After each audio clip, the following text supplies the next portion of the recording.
पत्रकार परिषद घेण्याचा उद्देश एवढाच की आम्ही प्रवेश केला. हा प्रवेश नेमका कुणाला विरोध म्हणून नाही. हा प्रवेश आहे एक या राज्यामध्ये असणारे सरकार आहे. त्या सरकारमध्ये असणारे अजितदादाचा गट पण आहे.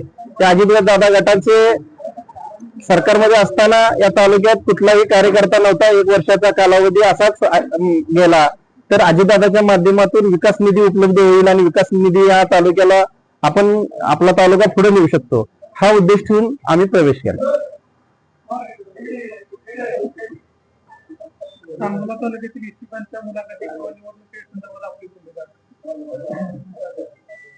आमची भूमिका एवढीच राहील की मी आज तालुका अध्यक्ष म्हणून एवढं सांगू इच्छितो की माझ्याकडे तालुक्याची तालुका अध्यक्षपदी जबाबदारी असताना मी या तालुक्याच्या निवडणुकीमध्ये कार्यकर्त्यांना विचारात घेऊन कार्यकर्त्यांना निवडणुकीसाठी पुढे आणण्याचं काम करेन.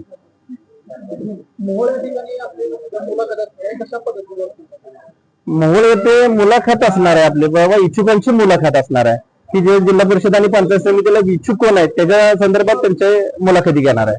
की जिल्हा परिषदेला त्या पात्रतेचा जिल्हा परिषद सदस्य असावा, उमेदवार असावा, पंचायत समितीला त्या पद्धतीनं उमेदवार असावा याची चाचपणी मुलाखत असणार आहे.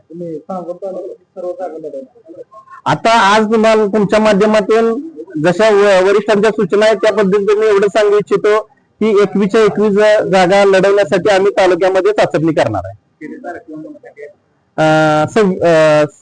शुक्रवारी 26 तारीख आहे.